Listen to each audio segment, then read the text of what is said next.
So I'm going to show you how to lay out both of these kinds of ideas. So I'm going to give you two different options. One could basically kind of have like a background space. It could look like your sculptures are, hanging out in the background. The other one is going to be a little bit more an interior space. Now, there's definitely ways to tweak these. These are just options for you, and so you can certainly deviate from what I'm going to show you now. And so what I have here are the two finished ideas. So this option most closely references this one with the Brillo pad box. And then the second option here most closely represents the one below it.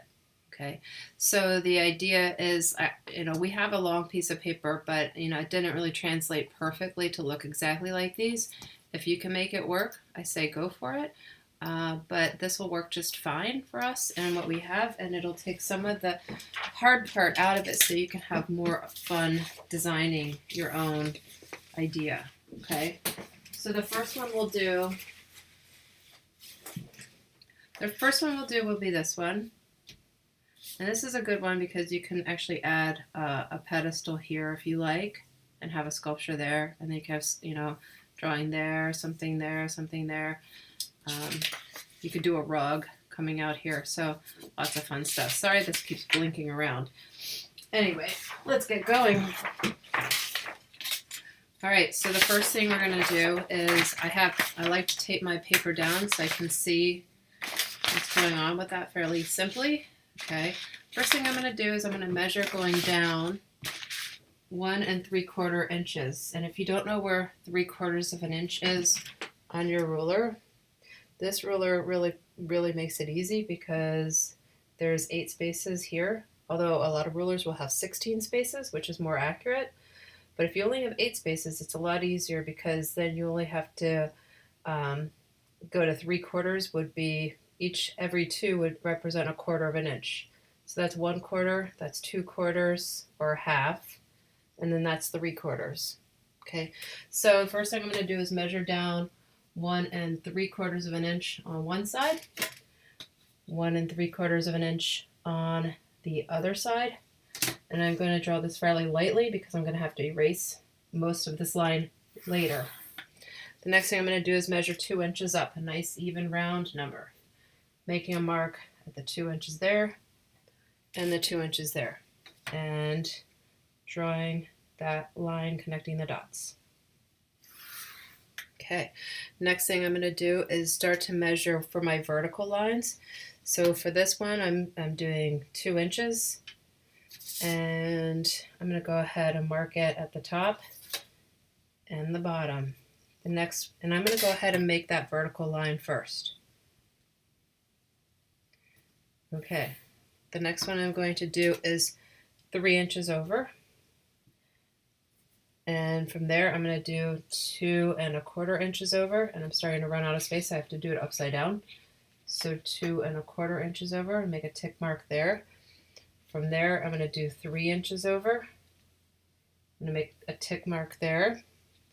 Then I'm going to do another 3 inches over. Make a tick mark there.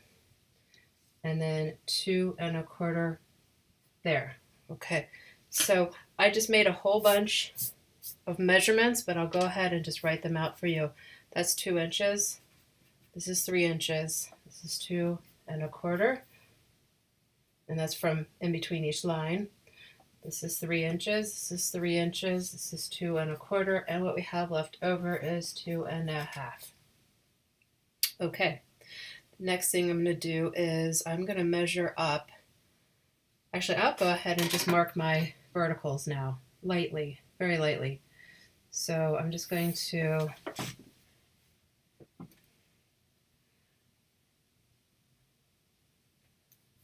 now, if you're not good at drawing your straight line, just make sure that you drag that over. A good way of doing this too would be marking it at the top and the bottom just to make sure it's more accurate. But for time purposes, I'm just gonna try to make sure my lines look fairly straight. I can always fix them. They look a little bit off later, and it does look like this one here might be a little bit off, but it might be okay for what I have to do, because now I'm going to actually measure up. I'm going to measure up 5 inches here. So I'm going to take my ruler and go up 5 inches, make a little tick mark, and I'm going to make a vertical line there. I mean a horizontal. So this was 5 inches up. Okay, so these are across, just to make it super clear. It's going to get really busy looking. That's okay. All right, next we're going to do the same thing with the 5 inch mark over here on this 2 1/4 inch one. So I'm going to mark that up at 5 inches. And I can actually use that against the other one. Make sure it's lined up well. Okay, and now's the fun part. So we pretty much, there's one more thing I have to do. And I have to mark down here 1 1/4 inch down here, and 1 1/4 inch down here. So this is 1 1/4 going down, also 1 1/4 going down. That looks a little big. Let me just double check that. That was not 1 1/4 inch. Okay. All right, so now I'm going to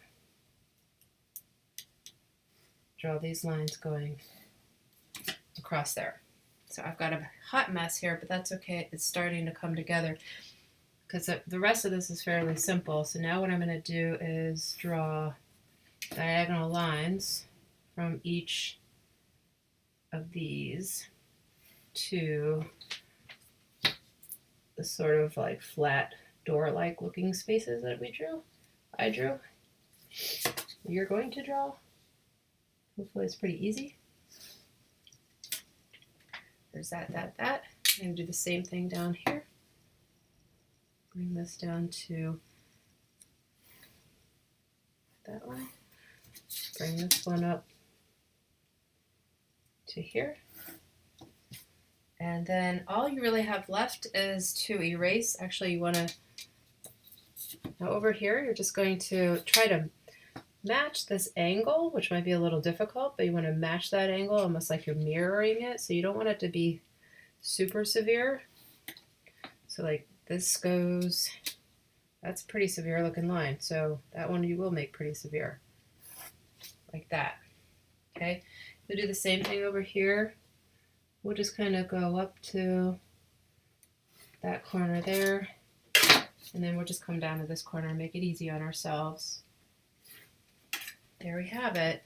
And so then all you need to do is find your big eraser and start to erase away all those extra things. Of course, I can't find my eraser now, but what I'm trying to get to, once I do erase it, will look like that. Okay, so that's one option. I'll stop there and record another one.